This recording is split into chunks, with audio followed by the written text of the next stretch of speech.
नमस्कार दर्शकों, मैं हूं नाविका कुमार और आप जुड़ रहे हैं मेरे साथ सवाल पब्लिक का शो पर। राम मंदिर आंदोलन के चेहरे और यूपी के पूर्व मुख्यमंत्री कल्याण सिंह की आज तीसरी पुण्यतिथि है। इस मौके पर यूपी के मुख्यमंत्री योगी आदित्यनाथ के बयान ने एक बड़ी बहस छेड़ दी है। योगी आदित्यनाथ ने कहा, जिनके मुंह से कल्याण सिंह के लिए श्रद्धांजलि का एक शब्द नहीं निकला, वो हिंदुओं के हथियारों के लिए फतिहा पढ़ने जाते हैं। यही इनका पीडीए है। योगी ने यह भी कहा कि हिंदू कोई जाति, मत, मजहब नहीं है। हिंदू एकता भारत की सुरक्षा की गारंटी है। योगी आदित्यनाथ ने जब हिंदू एकता और सनातन के बहाने अखिलेश यादव के पीडीए पर सवाल उठाया, तब ये वो वक्त है जब विपक्ष आरक्षण के मसले पर नरेंद्र मोदी सरकार पर और तीखा होता चला जा रहा है। आज कांग्रेस ने एक वीडियो सोशल मीडिया पर पोस्ट किया, जिसका कैप्शन था, बीजेपी आरक्षण विरोधी है। वीडियो में कहा गया, बीजेपी के डीएनए में आरक्षण का विरोध छिपा हुआ है। आज ही एससी एसटी आरक्षण के मसले पर भारत बंद भी बुलाया गया था। वैसे तो ये भारत बंद सुप्रीम कोर्ट के 1 अगस्त के उस फैसले के खिलाफ था, जिसमें राज्यों को एससी एसटी आरक्षण में सब कैटेगरी बनाने का अधिकार दिया गया है। और भारत बंद बुलाने का फैसला national confederation of Dalit and Adivasi organisations का है। लेकिन बंद को Congress, left, JMM, RJD, BSP, Azad Samaj party जैसे दलों का सीधा समर्थन था। सवाल पब्लिक का है कि क्या आरक्षण का मुद्दा इसलिए गरमाया जा रहा है ताकि नरेंद्र मोदी को संविधान विरोधी करार दिया जा सके? और क्या योगी आदित्यनाथ ने पीडीए के असली चेहरे और असली चरित्र की बात कर मोदी विरोधियों के सामाजिक न्याय के नारे का असली मकसद उजागर कर दिया है? हिंदुओं को बांटो और राज करो, क्या ये मोदी पर दबाव का नया फॉर्मूला है? सवाल पब्लिक का आज यही है।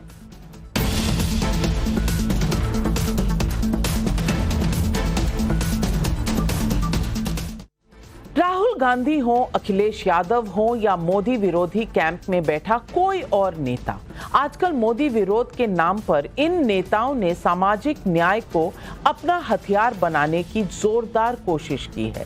लेकिन क्या सामाजिक न्याय का मोदी विरोधियों का नारा हिंदुओं को बांटने वाला है? सुनिए, योगी आदित्यनाथ ने अखिलेश यादव के पीडीए यानी पिछड़ा दलित अल्पसंख्यक वाले नैरेटिव को लेकर क्या कहा। समाजवादी पार्टी के मुखिया तो सरदेव बाबूजी के दिवंगत होने पर तो एक भी शब्द उनके मुंह से नहीं निकला। श्रद्धांजलि देने के लिए जाने की बात तो दूर, एक शब्द नहीं निकला। और वहीं प्रदेश का एक दुर्दांत माफिया मरा था तो फातिया पढ़ने के लिए उसके गांव तक चले गए।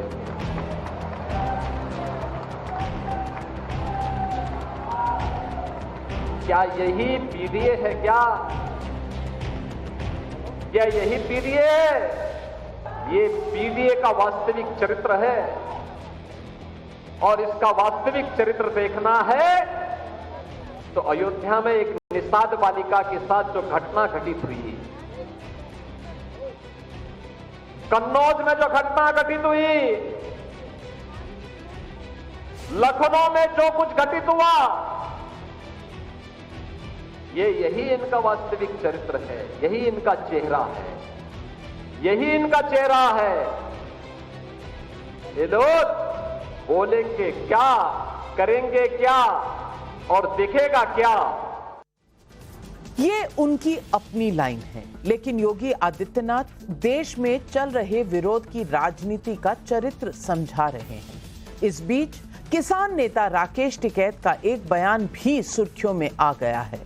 राकेश टिकैत ने बांग्लादेश के तख्ता पलट का जिक्र करते हुए किसान संगठनों के विरोध प्रदर्शन के दौरान लाल किले पर ट्रैक्टर से प्रदर्शन का जिक्र किया और कहा, उस दिन 26 जनवरी को लाल किले की जगह संसद की तरफ ट्रैक्टर्स मुड़ते तो काम हो जाता। काम हो जाता। आज जब इस बयान पर उनसे सफाई मांगी गई तो राकेश टिकैत क्या कह रहे हैं वो भी जरा सुनिए। देश में आंदोलन और आंदोलनकारी मजबूत रहने चाहिए।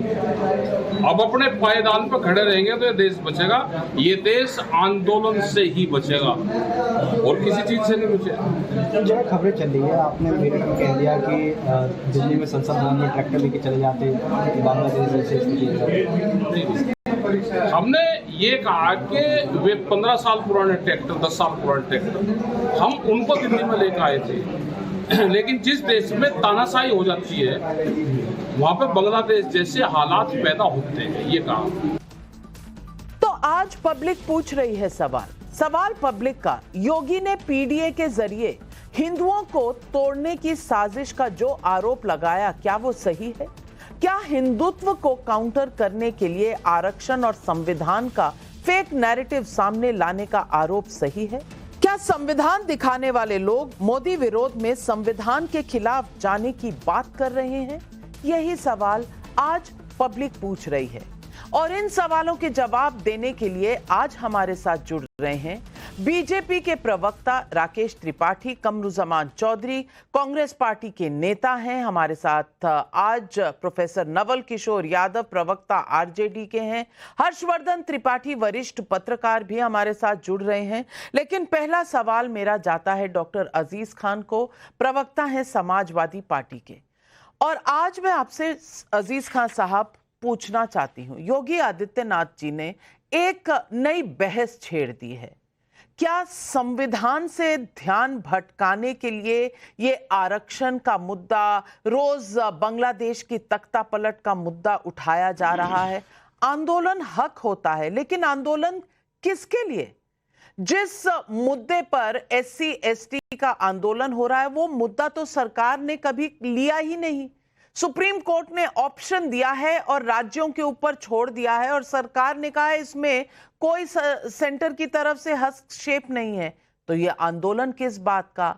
और क्या ये जो आरक्षण की राजनीति है, ये जो जातिवाद की राजनीति है, क्या ये हिंदुओं को तोड़ने के लिए है? डिवाइड एंड रूल, इस देश ने डिवाइड एंड रूल जैसा योगी बोल रहे हैं, पहले भी इस देश ने देखा है और तब कई साल तक ये देश अधीन रहा है और अंग्रेजों के अधीन रहा है। आज क्या फिर वही फॉर्मूला योगी जी का कहना है इस्तेमाल हो रहा है पीडीए के फॉर्मूले में?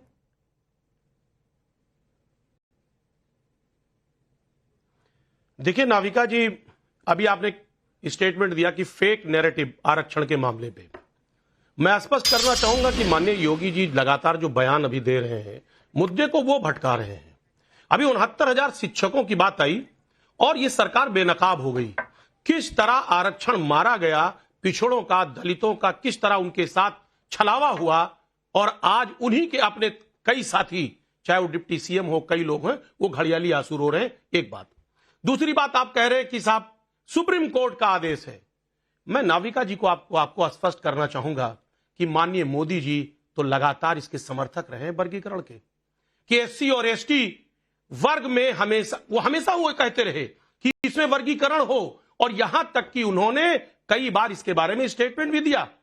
आपको पता होना चाहिए कि सिकंदराबाद तेलंगाना में उन्होंने एक रैली में बाकायदे संबोधित करते हुए एक मादिगा समुदाय जो है, जो लगातार 3 दशकों से इस आंदोलन को चला रहा है कि एसटी एससी में वर्गीकरण होना चाहिए, उसका वो समर्थन किया उन्होंने। वो हमेशा उन्होंने कहा है। और जिस तरह सुप्रीम कोर्ट में सरकार का पक्ष रखा है वकीलों ने, वो क्या रखा है? वो तो स्टैंड क्लियर है। सरकार का पक्ष यही रहा कि ये वर्गीकरण सही है, होना चाहिए। तो आज आप संविधान की बात कर रहे हैं और आरक्षण की बात की जा रही है बीजेपी के द्वारा, ये छलावा है। सरकार बिल्कुल नहीं चाहती कि एससी और एसटी समाज को आरक्षण सही तरीके से मिले। वो आरक्षण खाने के मूड में है। इसीलिए अभी देखिए, अभी 4 दिन पहले लेटरल एंट्री लाया गया। क्या रहा लेटरल एंट्री? आरक्षण को खाने का एक बेहतरीन तरीका। तो जिस तरह लगातार सरकार कहीं ना कहीं अपने उसकी जो मानसिकता वो दिख रही है, मानसिकता जाहिर हो रही है, चाहे वो लेटरल एंट्री हो, चाहे 69,000 शिक्षकों के भर्ती का मामला हो और चाहे 1 अगस्त को माननीय सुप्रीम कोर्ट का जो निर्देश आया है, कहीं ना कहीं सरकार इस पर बैकफुट पर है। सरकार की मंशा रही माननीय मोदी जी तो लगातार इससे समर्थन अजीज है। खान साहब, और आपने पहले तो कहा कि ये फेक नैरेटिव, आरक्षण का फेक नैरेटिव पर मैंने कुछ कहा। मैंने कुछ नहीं कहा, ना मैंने फेक कहा, ना मैंने नैरेटिव का शब्द इस्तेमाल किया। जो भी कहा मैंने कहा एक नई बहस छिड़ी है, और योगी आदित्यनाथ ने जो कहा वो मैंने आपके समक्ष रखा। आप पहली बात तो मुझ पर इल्जाम मत लगाइए। दूसरी बात, आपने कहा ये 4 दिन पहले लैटरल एंट्री आई है। हुजूर, थोड़ी सी रिसर्च कर लेते, भेज देती। अगर आप मुझसे हेल्प मांगते, मदद मांगते, मैं भेज देती। 1971 में पहली बार लैटरल एंट्री हुई थी, और वाणिज्य डिपार्टमेंट में एडवाइजर बनकर कौन आए थे? डॉक्टर मनमोहन सिंह, जिनका साथ आपने दिया, जिनके साथ आपने सरकार चलाई।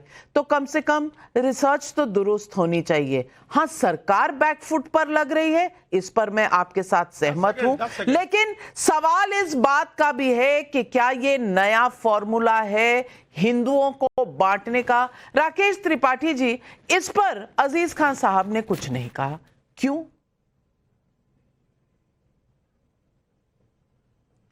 आज स्वर्गीय बाबूजी, जिनको बहुत प्यार से, स्नेह से लोग बाबूजी कहा करते थे, कल्याण सिंह जी की पुण्यतिथि। हम कल्याण सिंह जी को जब याद करते हैं तो कल्याण सिंह जी सामाजिक न्याय के भी पुरोधा रहे और हिंदुत्व के भी पुरोधा रहे।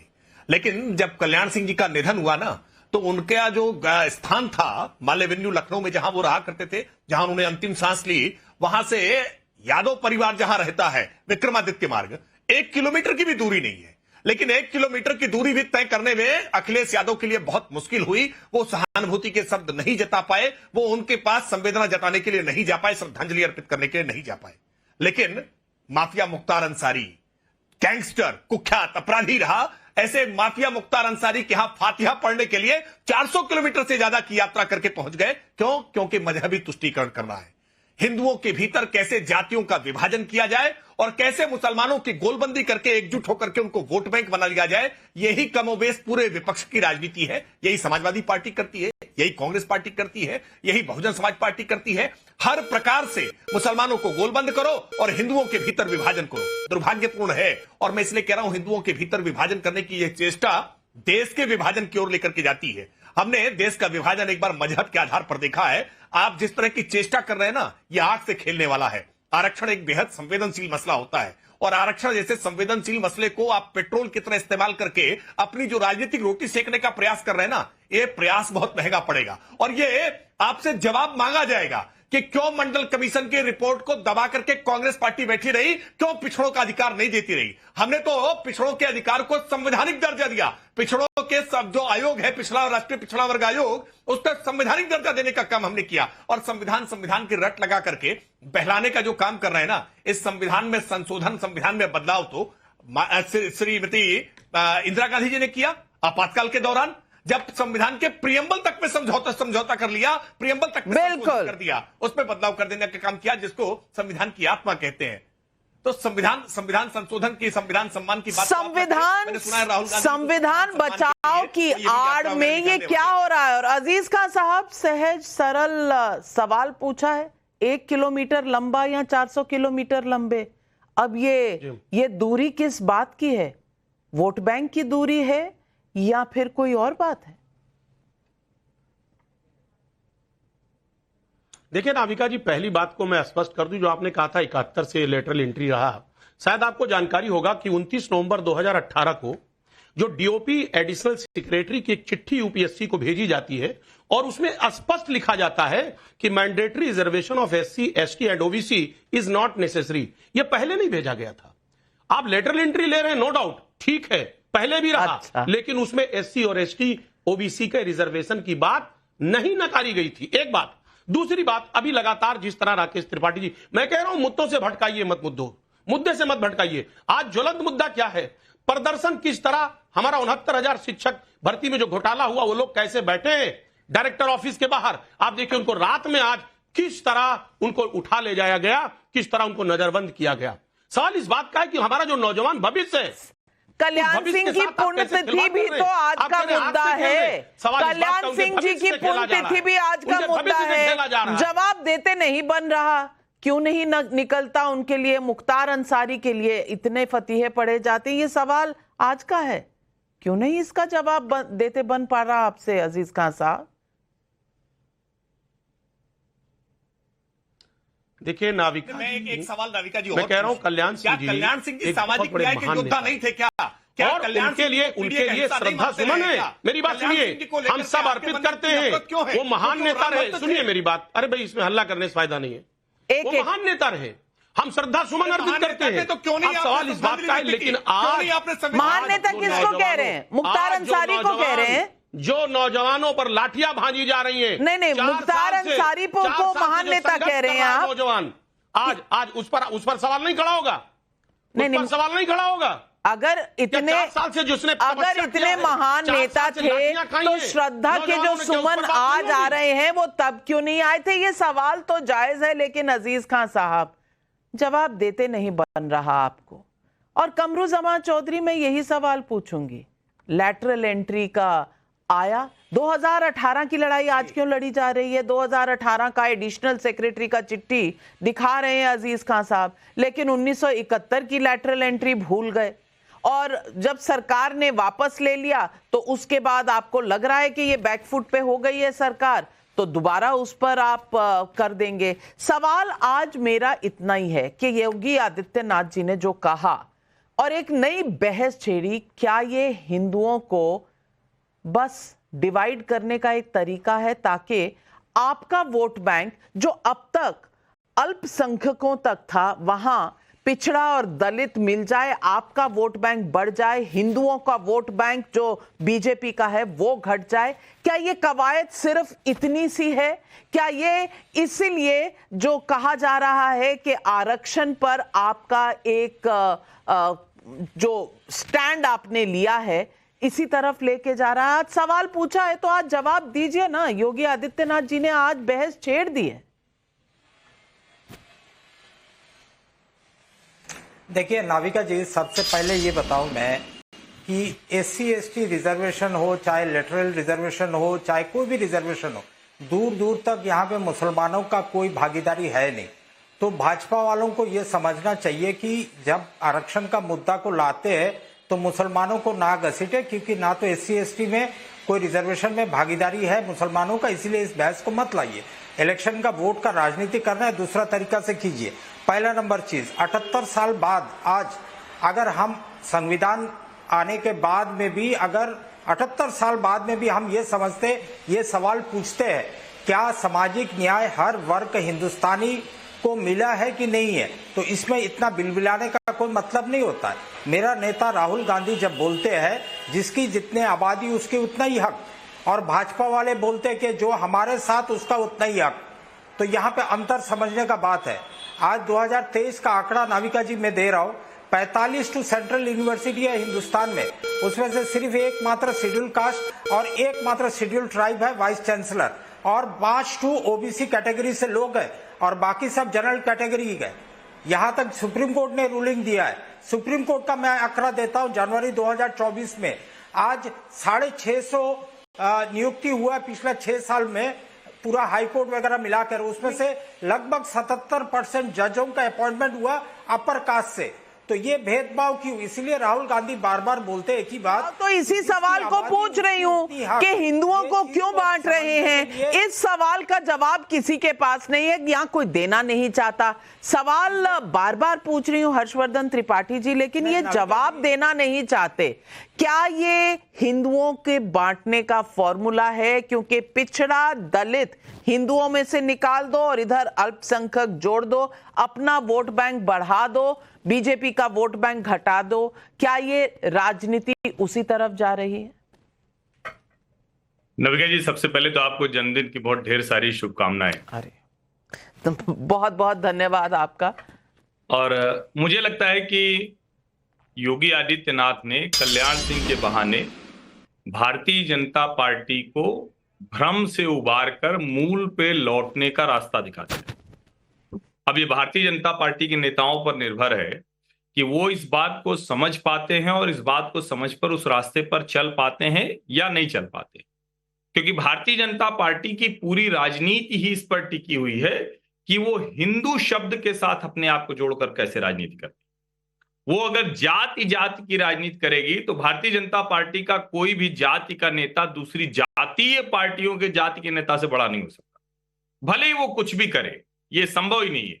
नरेंद्र मोदी को आप पिछड़ी जाति के नेता के तौर पर कहेंगे तो संभव ही नहीं, क्योंकि पिछड़ी जाति के दूसरे बड़े नेता माने जाएंगे, जबकि नरेंद्र मोदी ने बिना किसी संकोच के, ये इस देश को पता है, मैं कह सकता हूं कि जितने काम पिछड़ी जातियों के लिए, अनुसूचित जाति जनजाति के लिए मोदी सरकार ने किया, वो किसी ने नहीं किया है। लेकिन इसके बावजूद नरेंद्र मोदी की जो पहचान है वो हिंदू नेता के तौर पर है, हिंदुत्व और डेवलपमेंट, विकास, इसकी राजनीति को लेकर आगे बढ़ते। योगी आदित्यनाथ भी उसी राजनीति को लेकर आगे बढ़ते। और जब आप हिंदू राजनीति करते हैं तब आप उस जाति विभाजन से लड़ाई लड़ सकते हैं। ये 90 के दशक में मंडल कमंडल की एक राजनीति थी। आज की राजनीति जरा आप सोचिए, और बड़ा आज सुंदर दिन है ये चर्चा करने का। एक तो कल्याण सिंह के बहाने बात हो गई, दूसरा आज भारत बंद एक बुलाया गया था। अब जरा सोचिए कितना हास्यास्पद है। अभी शायद कमरुज्जमा जी ने कहा भाई मुसलमानों का कोई लेना देना नहीं, सच बात है, मुसलमानों का ही नहीं, आज का जो ये आरक्षण वाला पूरा मामला है, इससे न तो अगड़ी जाति हिंदू का लेना देना है, न पिछड़ी जाति हिंदू का लेना देना है, यानी नवल किशोर यादव का लेना देना है, न राकेश त्रिपाठी का लेना देना है, न कमरुज्जमा चौधरी का लेना देना है। लेकिन तीनों इस पे बात करेंगे, और अजीज खान का भी नहीं लेना देना है। लेकिन ये चारों नेता बात करेंगे। आज तो सिर्फ और सिर्फ उनसे बिठाना चाहिए। भाई जाटो कह रहा है कि बंद करो, वाल्मीकि कह रहा है क्यों बंद करेंगे भाई, सुबह सुबह उसने जो भी काम करना था उसने किया, वो जहां खड़ा है उसने किया। किरोड़ी लाल मीरा जैसा नेता जो आदिवासी समाज का नेता है, वो कह रहा है कि भाई ये तो सर्वोच्च न्यायालय ने हमें रास्ता दिखाया है, हमारे लिए गाइडिंग लाइट की तरह हो गए कि हम डॉक्टर बन गए, हम विधायक बन गए, हम सांसद बन गए, हम मंत्री बन गए, हमारा भाई अधिकारी बन गया, और बगल में वो जो है पत्थर तोड़ रहा है। यानी जो रिजर्वेशन में सब कैटेगराइजेशन है वो तो करना पड़ेगा और इसको कोई रोक नहीं सकता। यही भ्रम एक समय में अगड़ी जातियों में वो ब्राह्मण ठाकुर नेता हुआ करते थे, उनको लगता था कि हम पिछड़ों का हक नहीं देंगे। आज वही भ्रम कुछ दूसरे नेताओं को है, वो कह रहे हैं कि हम जो अनुसूचित जाति जनजाति में जो नीचे रह गए लोग हैं उनको आरक्षण नहीं लेने देंगे। तो ये कतई किसी तरह से इसमें न मुसलमान का कोई लेना देना है, न हिंदुओं के अगड़ी पिछड़ी जाति के नेताओं का लेना देना है। अगर वो बोल रहे हैं तो झूठ बोल रहे हैं।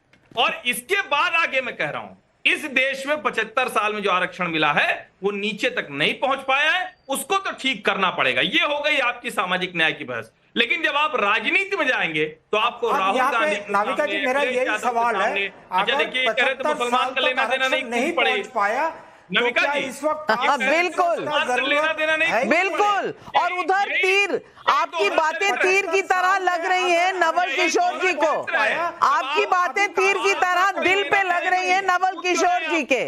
उनका जो दर्द है वो मैं ही समझ पा रही हूँ, शायद आप समझ भी नहीं पा रहे हैं। नवल किशोर जी, अब आपकी राजनीति का क्या होगा?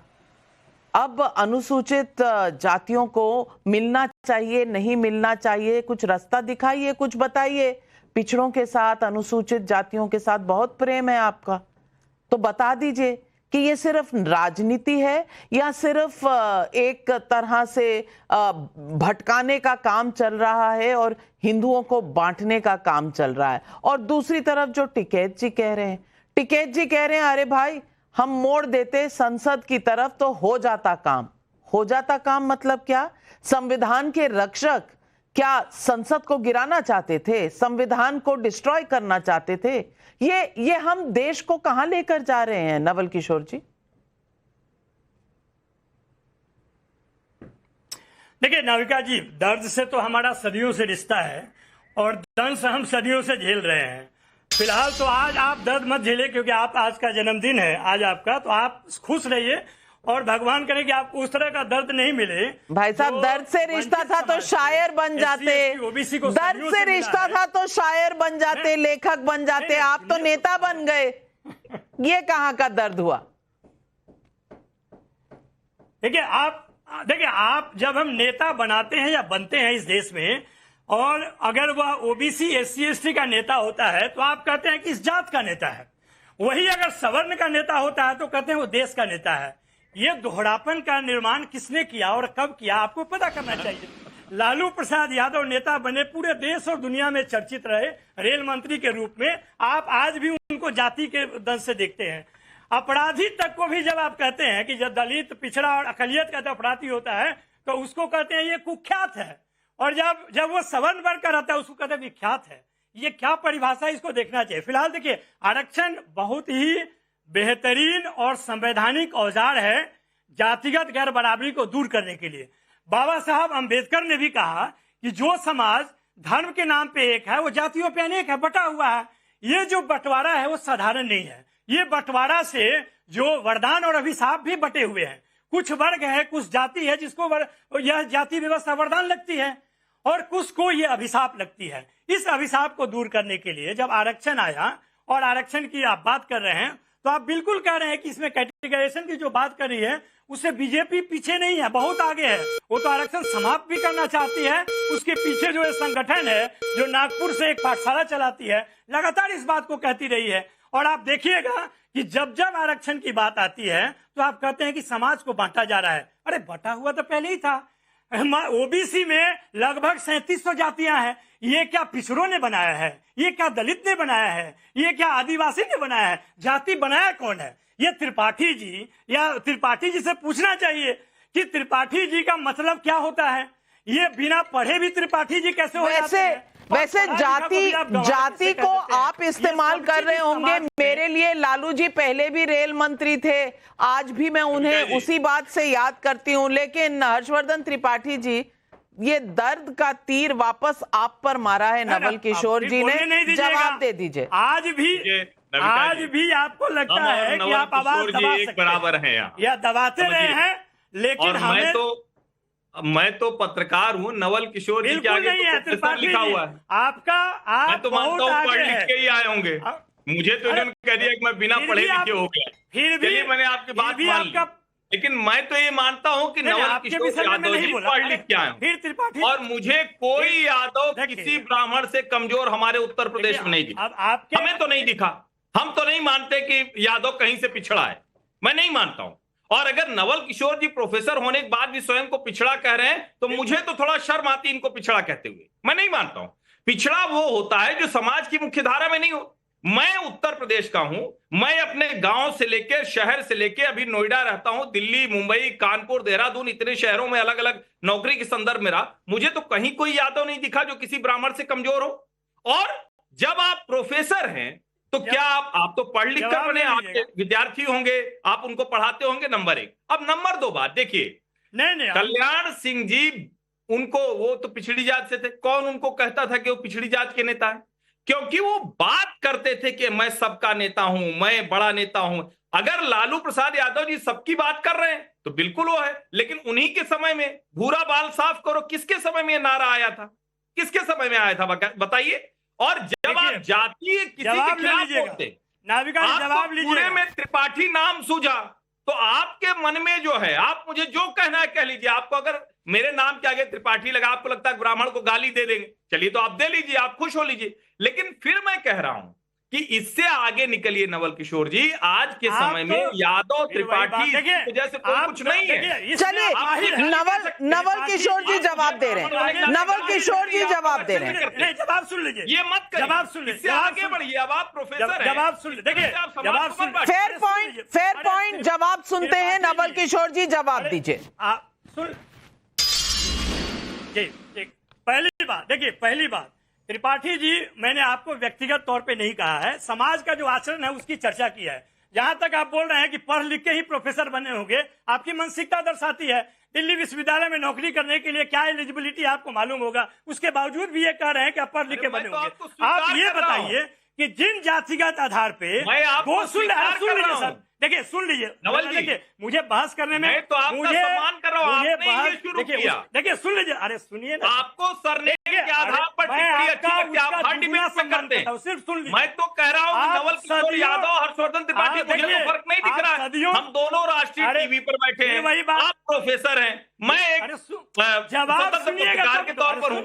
लेकिन आपको मेरे त्रिपाठी से दिक्कत हो गई, तो आप ब्राह्मणों को गाली कब तक मजाक मत कीजिए, जवाब क्यों देते रहेंगे? लेकिन मैं आपसे निवेदन करता हूं कि जवाब सुनिए। आपको संविधान ने अधिकार दिया, अरे जवाब सुनिए, आपको संविधान ने अधिकार दिया कि आप गाली देते रहेंगे? ये कैसा मैं मजाक यहाँ है? क्या सिर्फ त्रिपाठी नाम होने लगे से बैठा हुआ? आपको उन्होंने हैप्पी बर्थडे कर दिया, कोई भी अन्याय करने देंगे उनसे? अरे आप कमाल हो जवाब गया, तो अब ये सुनिए कहाँ से आ गया? क्या अरे घबराते हैं? अब पढ़े लिखे बर्थडे मैं मानता हूं। औजार हो गया, आरक्षण का सुनिए, मुद्दा आप खत्म हुआ, सदियों- हैप्पी बर्थडे औजार हो गया। हैप्पी बर्थडे तो आपने भी बोला था नवल किशोर जी। नवल किशोर जी, मुद्दा सरल और साफ है, मुद्दा सरल और साफ है। जो पिछड़ी जातियां आरक्षण का लाभ लेकर आगे बढ़ चुकी है, वो रास्ता बनाएंगी कि नहीं, ये बेसिक मुद्दा है। सुनते क्यों नहीं है पहले? अरे सवाल का जवाब तो लीजिए, कितना महान है इसी से पता चलता है। मैं जवाब दे रहा हूं, आप जवाब सुनते नहीं है। मैं त्रिपाठी जी से पूछना चाहता हूं कि जो पहला पिछड़ा आयोग, दूसरा पिछड़ा आयोग, मुंगेरी लाल का आयोग, जो जातियों को मानकर, आधार मान के जो अध्ययन किए और जिसके आधार पर दिए, तो वो जाति थे ही नहीं। आप किस तरह की बात करते हैं? वो जाति थे ही नहीं, वो जाति थे ही नहीं, तो वो भी बीजेपी ने कराया। राकेश त्रिपाठी जी, पहले का आयोग, दूसरा आयोग, तीसरा आयोग, किसी ने कुछ काम नहीं किया और वो भी आपकी गलती हो गई। और नहीं, मुझे तो बड़ा आश्चर्य होता है, पिछड़ा वर्ग आयोग को संवैधानिक दर्जा नरेंद्र मोदी जी देते हैं, लेकिन इसका श्रेय ये नवल किशोर जी देना नहीं चाहते। और नवल किशोर जी कह रहे हैं कि लालू प्रसाद यादव को आपने जाति का नेता मान लिया। मैं जाति का भी नेता नहीं मान रहा हूं, जाति के नाम पर वोट बटोर करके अपने परिवार को प्रमोट करने वाला नेता मानता हूं। तेजस्वी यादव और तेज प्रताप यादव के लिए दिल्ली में आलीशान इस तरह के घटिया बात आप ही बोल सकते हैं। के किसी व्यक्ति अरे इस तरह की घटिया बात अमित शाह जी के परिवार की चर्चा करेंगे कि जाति के नाम पर वोट बटोर करके नाविका कुमार को हिम्मत है पूछने का बना लीजिए, क्या क्राइटेरिया है कि अमित शाह का बेटा क्रिकेट की दुनिया में महान बना कर लीजिए। आप बता जाति के बारे में भी मत सोचिए, यही सब परिवारवाद है। अब नवल किशोर यादव मत भाई, परेशान मत होइए। आप क्या बोल रहे थे, मैं सुन रहा था, ध्यानपूर्वक सुनिए। मेरा एक सवाल है, आप घटिया बात बोल रहे हैं, आपका जवाब देना पड़ेगा। अमित शाह के बेटे की चर्चा कर जानता हूं, घटिया बात नहीं, सच कड़वा लगता है, सच कड़वा लगता है। मैं जानता हूं आपको हजम नहीं होगा, इस सच को हजम करने की हिम्मत क्षमता आप में नहीं है, मैं जानता हूं कुछ नहीं है, लेकिन ये सवाल है, ये सवाल है, बताइए ना, ये शेख सैयद पठान, ये आखिरकार क्यों चर्चा नहीं होती है? ये अंसारी और कुरैशी पर चर्चा क्यों नहीं करते हैं? उसको अखिलेश यादव पीडीए में एक क्यों बता देते हैं? क्यों नहीं कहते हैं कि इसमें भी पसवंदा है? क्यों नहीं बताते हैं कि इसमें भी कुरैशी का आपके साथ गलत हो रहा है? जवाब तो अब अजीज खान साहब को देना पड़ेगा, जवाब तो अजीज खान साहब को देना पड़ेगा। लेकिन नवल किशोर जी, आप रोज रोज मेरी हिम्मत को ललकारा मत कीजिए। आप कहते हैं नाविका कुमार के पास क्या हिम्मत है कि वो पूछ ले। माननीय, आप पैदा नहीं हुए थे पॉलिटिक्स में जब मेरी स्टोरी के पर्चे बनाकर लालू प्रसाद यादव छपरा का चुनाव 2004 में जीते थे। 2004 में मेरी स्टोरी का पूरा पैम्फलेट बना करना लालू जी अपना चुनाव जीते थे छपरा में। आपको शायद मालूम नहीं होगा। लालू जी से पूछ लीजिएगा। आप प्रोफेसर हैं तो आपकी प्रोफेसर में रह चुकी हूँ, जिस स्कूल में आप पढ़ रहे हैं उसकी हेडमास्टर में रह चुकी हूँ। तो आप कम से कम मुझे ललकारा मत कीजिए, मुझे ललकारा मत कीजिए। लेकिन राकेश, आप अब रुक जाइए। अब ये डिबेट समाजवादी पार्टी के पाले में जा रही है और सवाल पूछा है राकेश त्रिपाठी ने, जवाब दीजिए अजीज खान साहब। देखिए नाविका जी, निश्चित तौर पे आप हेडमास्टर हैं, इसमें कोई दो राय नहीं। और मुझे नहीं मालूम था आज आपका जन्मदिन है, बहुत मुबारक हो। Thank you. आप मेरी बहन है बड़ी। Thank you. देखिए सच्चाई ये है कि ये बात समझना पड़ेगा राकेश त्रिपाठी जी को भी और भी जो साथी हैं कि बीजेपी की मंशा ठीक नहीं है। क्यों मंशा ठीक नहीं है? लगातार ये इसने अटैक किया है, एससी एसटी और ओबीसी समाज पे आरक्षण पे अटैक किया है। बहुत सारे आंकड़े हैं नाविका जी, मैं थोड़ा सा वक्त लूंगा आपका। अभी 15 दिसंबर 2022 को राज्यसभा में बाकायदे सवाल पूछा गया कि ग्रुप ए, बी और सी में कितने पद हैं, रिक्त हैं एससी एसटी के और कितने भरे गए हैं। आप देखिए बाकायदे जवाब आया है कि ग्रुप ए में ओबीसी के 61%, एससी के 48% और एसटी के 53% पद खाली हैं। एक बात, ग्रुप बी में ओबीसी के 74%, एससी के 60%, एसटी के 60% पद खाली हैं। भरे नहीं गए हैं। ग्रुप सी में ओबीसी के 60%, एससी के 45% और एसटी के 53% पद खाली हैं। सवाल इस बात का है कि आप एससी, एसटी, ओबीसी बड़े बड़े राग अलाप रहे हैं, लेकिन उनके तमाम पद ऐसे जो खाली हैं उनको आप भर नहीं रहे। एक तरफ आरक्षण का राग अलाप रहे हैं, दूसरी तरफ आपका चेहरा बेनकाब हो रहा है। आप देखिए, दो बड़े मंत्रालय हैं। चलिए, आपके सवाल का जवाब राकेश त्रिपाठी देंगे, लेकिन राकेश त्रिपाठी जी ने जो कुरैशी अंसारी वाला सवाल पूछा था उसका जवाब आप दे नहीं पा रहे। मैं शो के शुरू से पूछ रही हूं कि क्या ये हिंदुओं की बांटने की फॉर्मूला है? संविधान को जो बचाने चले थे, आज संविधान का क्या हाल कर रहे हैं? जब राकेश टिकैत ऐसी बात कहते हैं तो कोई चूं क्यों नहीं निकलती संविधान बचाने वालों की?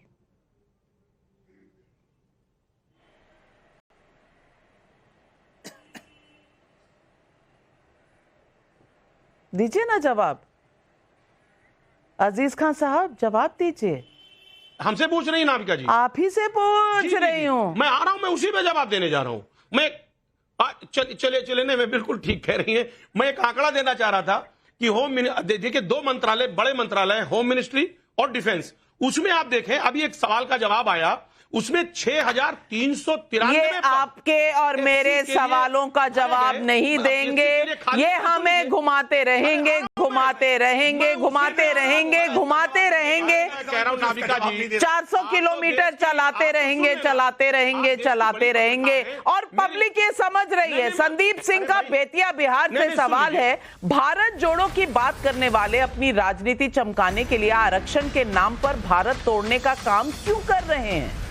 शिवांगी त्रिपाठी का देवरिया यूपी से सवाल है, पड़ोसी मुल्कों में जैसे हालात हैं उस हिसाब से इस वक्त केवल हिंदू ही नहीं बल्कि हर भारतवासी का एकजुट रहना जरूरी है। ऐसे में क्या विपक्ष देश को आंतरिक रूप से कमजोर नहीं कर रहा? बहुत अहम सवाल है। कमरुज़्ज़मान चौधरी, इसका जवाब जरूर दीजिए। देखिए नाविका जी, सबसे पहले तो ये मैं बताऊं, जो लोग आरक्षण का मुद्दा को उछाल रहे जिस तरीका से, वही वोट राजनीति का चक्कर में 80-20 का राजनीति करते हैं, शमशान घाट और कब्रिस्तान का राजनीति करते हैं, जिसके एक वर्ग लोगों का कपड़ों से पहचाना जाता है उनका धर्म। जिस तरह से देश को पूरा बांट लिए एक नफरत के जरिया, वो लोग देश बांटने की जब बात करते हैं, आपकी ये मोहब्बत दिख रही है। नरेंद्र गौड़, 80 जिताओ 20 हराओ, किसने कहा था? अजीज खान साहब को याद होगा, आप शायद भूल गए हैं। साइकिल के पीछे जो बैठता है उसको आगे दिखता नहीं है क्या हो रहा है। नरेंद्र गौड़ का अहमदाबाद से सवाल है, क्या सीएम योगी का बयान ये नहीं दिखाता कि अखिलेश का पीडीए बीजेपी पर बहुत भारी पड़ रहा है? ये भी एक सवाल है। अनुपम मांझी का रांची से सवाल है, क्या योगी आदित्यनाथ बीजेपी के नेताओं को भी याद दिला रहे हैं कि हिंदुत्व ही उनकी असली पहचान है? सवाल पब्लिक के बहुत हैं, और पब्लिक है ना, वो हर चीज समझ जाती है। पब्लिक है, सब जानती है। क्या पीडीए की राजनीति और क्या आरक्षण की राजनीति, क्या हिंदुत्व की राजनीति, पब्लिक देख रही है। जिस दिन मन बताएगी नेताओं को पता चल जाएगा। लेकिन आरक्षण के नाम पर क्या विभाजन हो रहा है देश के अंदर हमारे आपस का? ये सवाल और ये बहस बहुत बड़ी है, आगे तक जाएगी। हमारे साथ जुड़े रहिएगा, इस मुद्दे पर हम डिबेट करते रहेंगे। लेकिन आज मेरे साथ जुड़ने के लिए तमाम पैनलिस्ट का धन्यवाद। और